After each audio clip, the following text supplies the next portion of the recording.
when David Letterman accidentally pranked the drug lord. The Arellano Felix Cartel, also known as the Tijuana Cartel, is considered to be one of the most vicious, ruthless criminal organizations involved in smuggling drugs. And as the blood continues to flow, million-dollar rewards. Clear space on the most wanted list is 33-year-old Ramon Arellano Felix, the enforcer for the Tijuana Cartel, the executioner. A wanted rug lord on David Letterman. When Guadalajara cartel boss Miguel Angel Felix Gallardo, aka the boss of bosses, was sentenced to decades in a maximum security prison in 1989, it marked the end of his once influential Guadalajara cartel.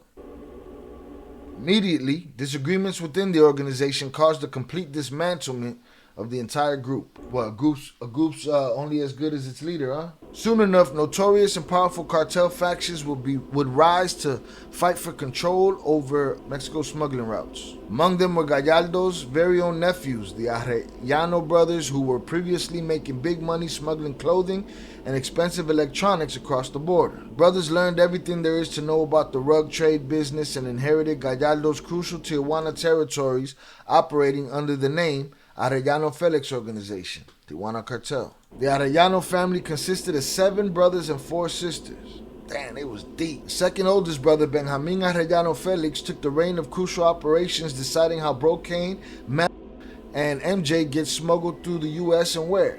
Benjamin also oversaw the torture and unaliving of enemies and uncooperative law enforcement officials. But then, most notoriously violent Arellano brother and considered second in command was Ramon Arellano Felix, the brutal enforcer of the Tijuana Cartel. In charge of the Tijuana Cartel's security enforcement wing, Ramon lived up to his nickname. Hiring skilled U.S. combat veterans to train hundreds of recruited U.S. and Mexican street members, Ramon created an army of professionally trained assassins. At the end of the day, the U.S. has gone and trained up every enemy we've ever had. That's just what it is. Ramon also led a group of young teenage hitmen nicknamed the Toothpicks, who were in charge of selling narcotics, extorting, kidnapping, and unaliving any opposition in California and Nevada. Not only had Ramon developed a taste for intimidating and unaliving his enemies, but he'd also transitioned to judges, police officers, pregnant women, and even children. See, he done crossed the line. It's like they turn into this monster that they can't control.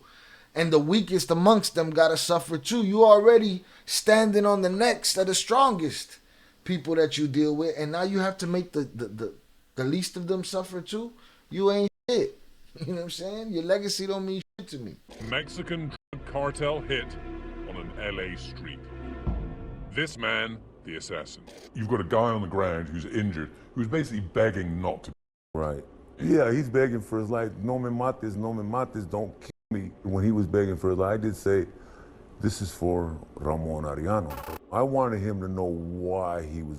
Revenge for an attempted hit on his cartel bosses, the Arellano brothers. In San Diego. I don't know if it's a reenactment or what, but that's a supposed Sicario, right? This guy's talking in a English accent, regular Americanized, Hispanic accent. So don't get it twisted that it's gonna be some yo no hablo inglés that's coming to get you. You know? Begging for his life. In San Diego, he shot a pregnant woman suspected of talking to the cops, along with her sister, a fashion model. Their number came up, and unfortunately, it was time for them to go. Yeah, once they turn into monsters and now they feel untouchable, that they can just do whatever they want to whoever they want, gotta get them out of there. In '89, the Tijuana Cartel made enemies with the up-and-coming Sinaloa Cartel led by the notorious Guzman. Offering his friendship and partnership to the brothers, they immediately scoffed at Guzman's offer. Benjamin and Ramon thought Guzman to be a pathetic amateur in their business. This angered Guzman, who retaliated by secretly trafficking millions of dollars worth of rugs throughout their smuggling territories. But the Arellanos had their eyes everywhere. Guzman didn't realize it at the time, but the brothers would quickly find out about his plans. Guzman attempted again to make a business deal with Benjamin and Ramon, so he sent El Rayo Lopez, one of his closest allies, to agree on a deal on his behalf. Rayo was Guzman's closest hitman. It looks like Güero. Ramon would make an example of Rayo, knocking his top back and riddling his body with projectiles. This event marked the beginning of Mexico's infamously violent and bloody Sinaloa-Tijuana Cartel War. When the 90s rolled by, innocent civilians throughout several Mexican states and even citizens of the U.S. side of the border were feeling Ramon's reign of terror. Ramon Arellano's cold, remorseless demeanor struck fear in even his closest allies, who claimed him to be a psychotic unaliver. It's all it is, man. These guys kind of like find their place in the world and the psychosis gene kicks in and it's a wrap, dog. They're just like the chomos and the PDF files, man. You can't, I don't think you can rehabilitate that. You can't fix that. They decided that everybody's beneath them.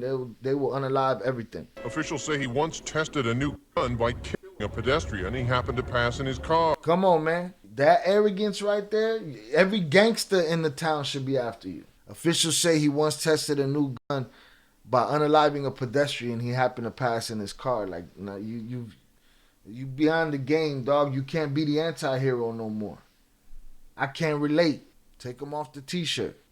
Something that Ramon used to constantly say, we're already damned. We're going to hell anyways. I think that's what it be. I think it'd be people understanding how far that they've gone and how nothing their life really means in the grand scheme of things, karma considered, and they just go, hey, I'm already covered in blood. I'm gonna just keep going. So there's no sense having a conscience about it. Tijuana Cartel quickly became the United States' largest distributor of illegal rugs, flooding the U.S. black market and wreaking havoc in its neighborhoods. In 1993, the Arellano organization would fall under the watchful eyes of a powerful joint task force consisting of members of the DEA and FBI, Alphabet Boys. That same year, Ramon and other leading members of the Tijuana Cartel were issued an arrest warrant for severe rug and firearms violations. Ramon Arellano and his brothers officially became wanted men on the run. That was Chapo's chance. By 1995, authorities had zero leads on Ramon's whereabouts and believed he was living an extremely paranoid lifestyle, running the business in a hideout somewhere in Mexico. In actuality, Ramon was living in Los Angeles, growing his hair out and gaining weight in hopes of causing a significant change in his appearance. 1995 was also the year that The Late Show with David Letterman recorded a special episode in Los Angeles. He wildin'. Fun with Rupert was a popular segment on The Late Show where David tells Rupert, a regular on the show, what to say to people on the street through a hidden earpiece. That's bananas. Alright, they came to him then. During the hidden camera segment, Rupert approaches a man wearing a Michael Jordan jersey who checks the surroundings cautiously. Now, I'll tell you this. When I read it, I thought to myself he'd be on the show, but this makes more sense. They came to him. They just ran into him and found him on the street. The irony.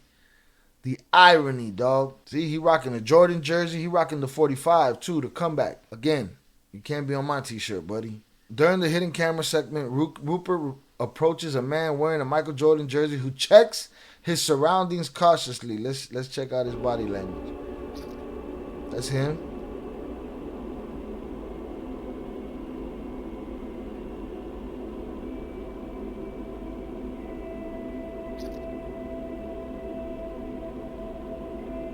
Don't you think he would have walked away? Bro, that don't even look like grown out hair. That look like a whole wig, but I guess he looked straight at the camera. My partner was given a video of the David Letterman show in Los Angeles by a family member of two brothers that had worked for the Arellanos or killed by the Arellanos. And on it was David Letterman's cameraman harassing this long-haired, large Hispanic man with a Michael Jordan jersey on. Excuse me. Excuse me. Are you Michael Jordan? Are you Michael Jordan? Huh? I'm chinga tu madre, and then he just destroys everybody right there. He said, I don't speak the English, man. That had worked Who for sent the it? Show in Los Angeles by a family member of two brothers that had worked for the Arellanos or killed by the Arellanos. And on it was David family Letterman's members. cameraman harassing this long-haired, large Hispanic man with a Michael Jordan jersey on. Excuse me. Excuse me. Are you Michael Jordan? Are you Michael Jordan? Huh? Huh? Oh, he speaks Spanish. This gentleman, who was Ramon Arellano Felix, in disguise, was trying to avoid the cameraman. Michael? Hey, Michael? Here you go. Tickets to Showgirls. Hey. It's funny that he was in disguise. Oh, ustedes están jodiendo otra vez. Ok. Oye, estamos aquí. Buscan a estos gringos aquí que me están jodiendo la vida. Funny that he was in disguise, but he was In disguise. He was in Felix, his bag. He was about, and you talking about a psychopath, a dude that did things to human beings that, you know, shouldn't be done. And you sitting here antagonizing him while he's wearing his undersized Bulls 45 Jordan jersey. His head's definitely too big for that hat, especially with the wig. Probably got the he's either at the last button in the back or it's wide open, man. So yeah, Buddy's standing out like a sore thumb. He could have got desperate at that moment. Things could have gone bad. Disguise, was trying to avoid the cameraman. Michael? Hey, Michael? Here you go. Tickets to Showgirls. Hey. It's funny that he was in disguise, but he was so noticeable because of his disguise. Sure? Sure? Hey everybody, it's Michael Jordan. Look, He don't want him. It's Michael Jordan, look. Hey Michael. Hey Michael. Damn, they broadcasted him. Ramon can be seen carrying a brown satchel over his right shoulder, which he used to carry his personal firearm. Well, somebody could have got it. Yeah, no, this shit could have got ugly. He could have dunked on him real quick.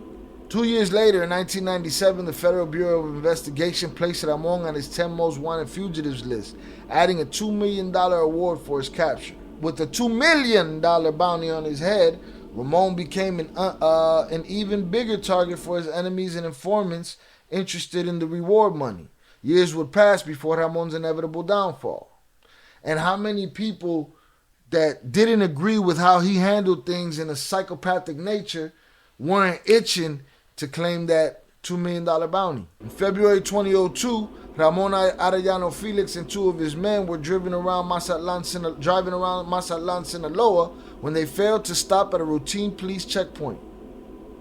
Police pursued the vehicle, ending in a deadly shootout that resulted in the unaliving of 37-year-old Ramon Arellano Felix. Buddy was on the streets of LA. His death was a big blow to the Tijuana Cartel's operation and marked the beginning of the group's downfall. El Chapo Guzman has claimed responsibility for Ramon Arellano's unaliving and was quoted as saying that if anything had ever given him pleasure, it was that he unalived Ramon Arellano. Buddy was standing on the street, man on the street. Rupert over there messing around with a psychopath rug lord. Didn't even know it. That's crazy though. He just, minding his business, walking the streets of LA. Here comes Rupert and David Letterman, asking him if he's Michael Jordan. He knows exactly what they're saying. And he's like, yo no tengo lo inglés. I don't speak it. Then they go and they try to they offer him something for his, for his trouble. They offered him 2 tickets to Showgirls. And he's like, I don't want it. Leave me alone. Get me off the camera.